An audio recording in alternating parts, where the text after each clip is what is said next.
மக்கள் இந்த ஒரு பதிவில் நம்ம என்ன பார்க்க போறோம்னா 3 மிக முக்கியமான செய்திகளை இந்த வீடியோவில் பார்க்க போறோம். இந்த 3 செய்தியுமே இதுவரைக்கும் இப்படி நடந்தது கிடையாதுப்பா, நம்ம கேள்விப்பட்டது கிடையாது, கொஞ்சம் வித்தியாசமா இருக்கு அப்படிங்கிற ஒரு அனுபவத்தை இந்த வீடியோவில் உங்களுக்கு கண்டிப்பாக கொடுக்கும். ஒன்று பார்த்தீங்கன்னா, உதயநிதி அவர்கள் மேலே நம்ம வச்ச பிரதானமான ஒரு விமர்சனத்தை உதயநிதி அவர்கள் பயந்துகிட்டு இப்போ சரி பண்ணிட்டு இருக்கார், ரொம்ப பெரிய ப்ராக்டிஸில் ஈடுபட்டு இருக்கார் அப்படிங்கிற மாதிரி செய்திகள் கிடைக்குது. இது என்ன அப்படிங்கிறத பார்க்க போறோம். ரெண்டாவது பிரதானமான ஒரு விஷயம், தாவேக்காவோட எம்எல்ஏ அரசு பள்ளியில் தன்னுடைய குழந்தைய ஜாயின் பண்ணியிருக்கார். ரொம்ப முக்கியமான விஷயம், இதை பற்றி நான் பேச வேண்டிய தேவை இருக்கு, அது என்ன அப்படிங்கிறத பார்க்க போறோம். மூணாவது பார்த்தீங்கன்னா, கம்யூனிஸ்ட் கட்சி அதாவது இந்திய கம்யூனிஸ்ட் அதிகாரப்பூர்வமாக திமுக கூட்டணியில் இல்லை அப்படிங்கிற ஒரு விஷயத்தை ரொம்ப தெளிவாக சொல்லிட்டாங்க. அப்போ இல்லைனா இவங்க இப்போ என்ன சொல்ல வராங்க, என்ன பண்ண வராங்க அப்படின்னு கேட்டிங்கன்னா, அது எல்லாத்த பற்றியும் தெளிவாளமாக பார்க்கலாம். ஒன்றா தெளிவாளமாக பார்க்கலாம். உற்சாக வணக்கங்கள், வாங்க பதிவுக்குள்ளே போகலாம். இப்போ முதல் விஷயம் மக்களே, நம்ம அத்தனை பேரும் அரசியல் கற்றுக்கிறதுக்கு யார் பிரதானமான காரணம்? முதலமைச்சர் விஜய் அவர்கள் அரசியலுக்கு வந்த பிறகு இந்த அரசியலை பார்க்க ஒரு ஆர்வம் வந்துச்சு அப்படிங்கிறது தான் யதார்த்தமான உண்மை. அதுக்கப்புறம் முன்னாடி பார்ப்போம், இந்த செய்தி வரும் அந்த செய்தி வரும், அப்படியே பார்த்துட்டு என்னப்பா இது அப்படின்னு கடந்து போயிட்டே இருப்போம். ஆனால் ரொம்ப தீவிரமாக ஒவ்வொரு மூவையும் கவனிக்கிறோம், யூகங்களை கவனிக்கிறோம், அரசாங்க மூவை கவனிக்கிறோம். இது அத்தனைக்கும் காரணம் முதலமைச்சர் விஜய் அவர்கள் தான். நமக்கு எப்படி அதே மாதிரி தான் எதிர்க்கட்சி தலைவராக இருக்கக்கூடிய உதயநிதி ஸ்டாலின் அவர்களும் அரசியலை கற்றுக்கிறதுக்கு பிரதானமான ஒரு காரணம் முதலமைச்சர் விஜய் அவர்கள் தான் அப்படிங்கிறத அதிகாரப்பூர்வமாக இந்த பாருங்க சைடில் செய்தி போடுறேன். தினசரி 5 மணி நேரம் வீட்டில் ப்ராக்டிஸ் பண்ணிட்டு இருக்காராம். எந்த மாதிரி கொஸ்டின் பண்ணலாம், எந்த மாதிரி கேட்கலாம், எந்த மாதிரி பண்ணலாம். ஏன்னா இவர் முன்னாடி என்ன பண்ணுவார், இவர் எதை பேசணும் எதை பேசக்கூடாதுங்கிறது முன்னாடி இவர் சட்டசபையில் ஸ்கிரிப்டுங்க, எது வெளியே வரணுங்கிறது இவரோட கண்ட்ரோலில் இருந்துச்சு. இன்னைக்கு முதலமைச்சர் விஜய் அவர்கள் அரசியலுக்கு வந்த பிறகு இவர் என்ன பண்ணுறாரு, எல்லாத்தையும் லைவ் போட்டுறாரு. எல்லாத்தையும் லைவ் போடும்போது நம்ம கொட்டா விட்டா கூட ஓட்டுறானுங்க, என்ன பண்ணுறதுன்னு தெரியல.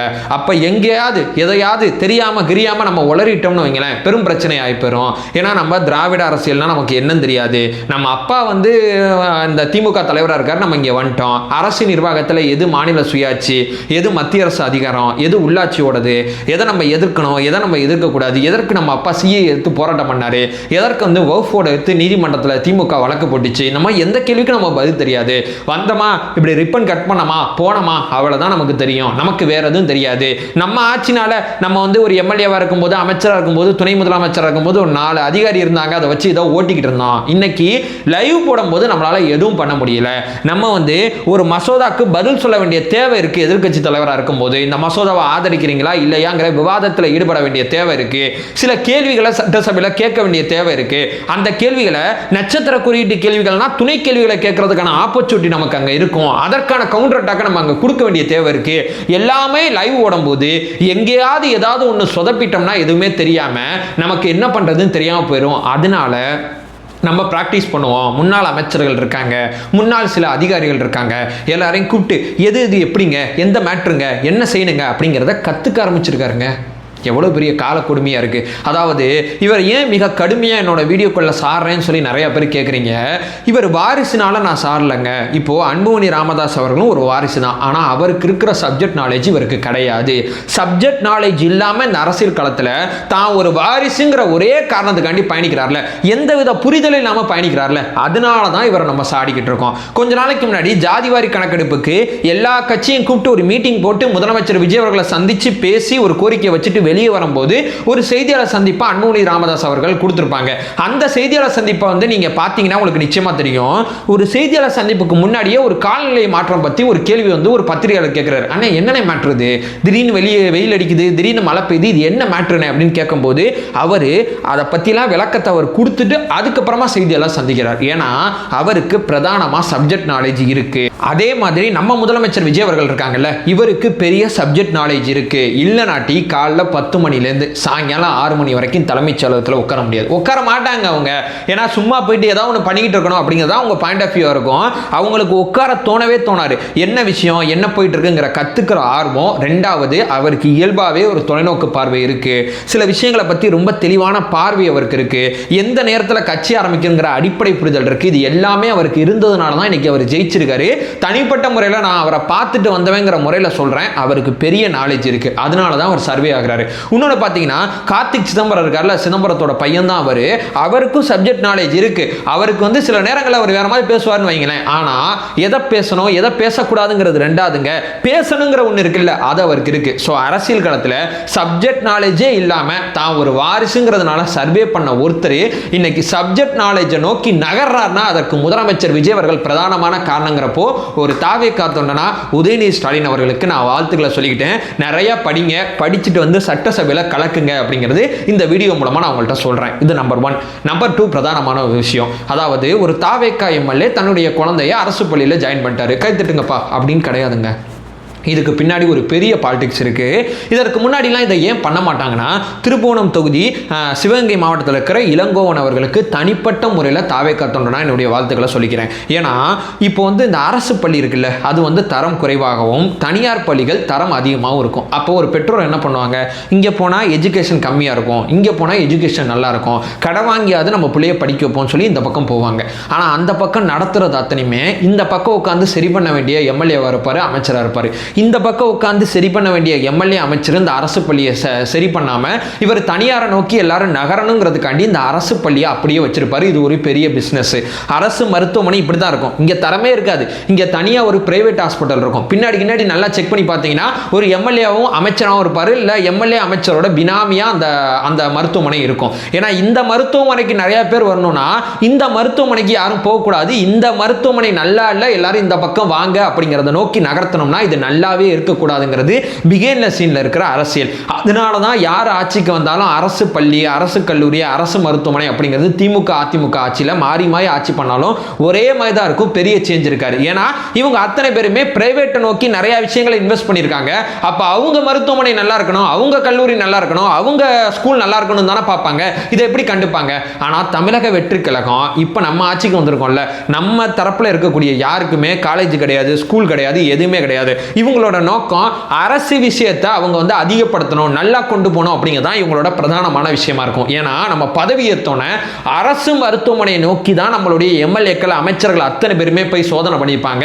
இன்னைக்கு ஒரு எம்எல்ஏ அவர் தன்னிச்சையா வந்து இதற்கு முன்னாடி என் புள்ள வந்து ஊராட்சி ஒன்றிய நடுநிலை பள்ளியில் ஏதோ ஒரு பள்ளியில் படிச்சிச்சு, ஒரு அரசு பள்ளியில், இப்போ 6வது மறுபடியும் ஒரு அரசு பள்ளியில் படிக்க போகுது, அவ்வளோதாங்க அப்படின்னு சொல்லி தன்னுடைய குழந்தைய அரசு பள்ளியில் கொண்டு வந்து ஜாயின் பண்ணியிருக்காரு. ஏன்னா இவருக்கு பிரைவேட்டாக எந்த ஸ்கூலும் கிடையாது, காலேஜும் கிடையாது, ஒன்றும் கிடையாது. ஸோ இவருக்கு பிரைவேட்டை டெவலப் பண்ண வேண்டிய தேவை கிடையாது. இங்கே ராஜ்மோகன் நான் ஆரம்பிச்சின்னு வச்சுங்களேன், அவர் எங்கேருந்து வந்து தன்னுடைய பள்ளி படிப்பை ஆரம்பித்து கொண்டு வந்தார் நீங்கள் எடுத்து பார்த்தீங்கன்னா அவர் இந்த அரசு பள்ளியை டெவலப் பண்ணுவார். ஒரு பக்கம் பார்த்தீங்கன்னா சுகாதாரத்துறையில் இருக்கக்கூடிய அருண்ராஜ் அவர்கள் தான் ஒரு அடிப்படையிலே ஒரு மருத்துவர் ஆகி அதுக்கப்புறம் தான் அவர் ட்ராக் மாறி போய் அவர் வந்து வருமான வரித்துறை நோக்கி நகர்ந்தார்.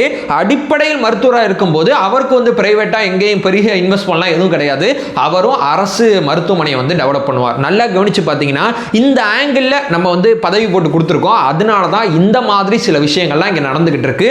ரொம்ப ரொம்ப ஆரோக்கியமான ஒரு விஷயம். இன்னொரு ஒரு மேட்டரை சொல்லிடுறேன். சில அமைச்சர் பெருமக்கள் ஆட்டிடியூடாக செயல்படுறத என்னால் பார்க்க முடியுது. அவங்க பேரை நான் சொல்ல வேணாம்னு நினைக்கிறேன்.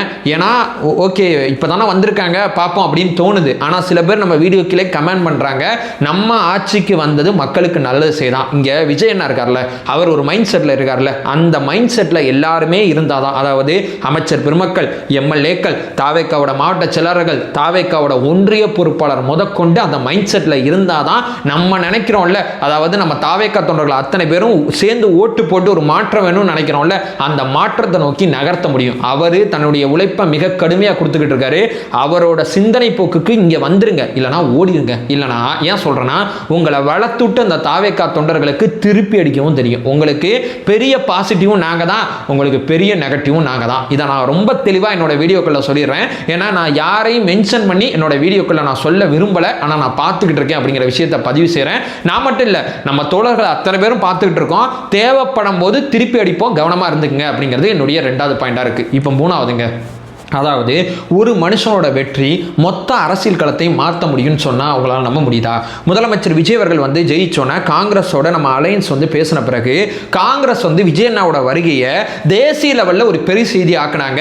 ஏன்னா அவங்களுக்கு ஒரு பெரிய பூஸ்டப்பாக அந்த செய்தி அமைஞ்சிருச்சு அப்படிங்கிறது தான் யதார்த்தமான உண்மை. இன்னைக்கு தமிழ்நாட்டில் மாநில தலைவரை மாற்றலாமான்னு பார்க்குறாங்க, டெல்லியில் இருக்கக்கூடிய அவங்களோட தலைமையில் இருக்கக்கூடிய மாநில தலைவரை மாற்றலாமான்னு பார்க்குறாங்க. இல்லைங்க, இந்த ஆப்பர்ச்சுனிட்டி ஒரு பயங்கரமான ஆப்பர்ச்சுனிட்டி. விஜய் அண்ணா பின்னாடி ஒரு ஜென்சி இருக்காங்க, அவருக்கு தமிழ்நாட்டில் மட்டும் ஃபேன்ஸ் கிடையாது, இந்தியா முழுக்க இருக்காங்க, உலகம் முழுக்க இருக்காங்க.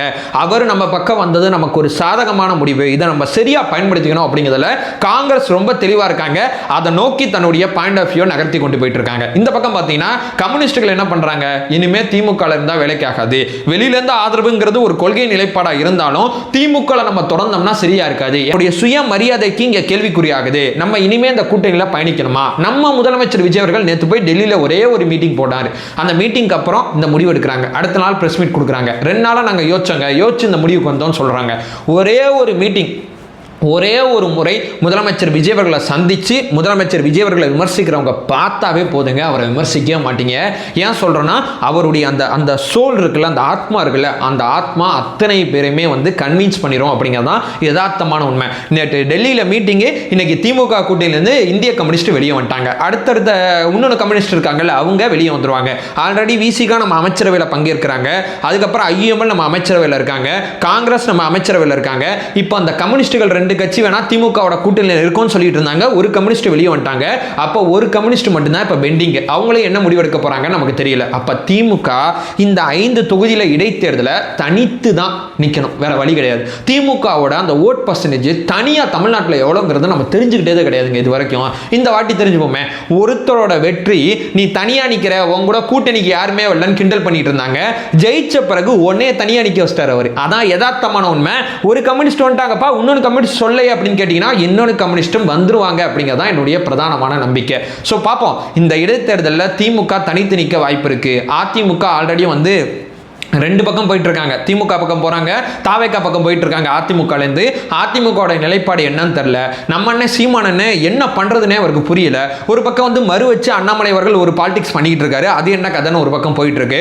ஸோ ஓவரால் பார்க்கும்போது தாவேகாவை எதிர்க்கணும்னா திமுக அதிமுக மறு வச்சவர் சீமானனை எல்லாரும் எதிர்த்து நின்னாலும் தாவேகாவை எதிர்க்க முடியுமான்னு தெரியல. ஏன்னா தாவேகா மட்டுமே முன்னாடி அவ்வளோ சாதிச்சாங்க. இன்னைக்கு தாவேகாவுக்கு பின்னாடி ஒரு கூட்டணி அமையறதுக்கு ஏராளமான வாய்ப்புகள் இருக்கு. இந்த கூட்டணி அமைஞ்சு தாவேகாவை யாராலையும் தொட முடியாது. ஒரு வெற்றி, ஒரு சந்திப்பு டெல்லியில் ஒரு கூட்டணியிலேருந்து ஒரு கட்சியை தூக்கிட்டார். அப்போ அடுத்த சந்திப்பு நடத்தினார்னா, அடுத்தடுத்த விஷயங்கள் பண்ணார்னா என்ன நடக்கும் யோசிச்சு பாருங்க. ஸோ ஓவரால் பார்த்தீங்கன்னா ரொம்ப பாசிட்டிவான பல விஷயங்கள், பல தொலைநோக்கு பார்வை சார்ந்த பல விஷயங்கள் இந்த வீடியோ நம்ம பார்த்துருப்போம். நம்ம சேனலை ஃபர்தராக ஃபாலோ பண்ணிங்கன்னா பொலிட்டிக்கல் சார்ந்து மிக முக்கியமாக பல்வேறு விதமான விஷயத்தை நம்ம பார்த்துட்டு இருக்கோம். நம்மளோட ஒரே நோக்கம் அறியாமை அகற்ற வேண்டும், அறியாமை அகற்றப்பட வேண்டும். Thank you so much.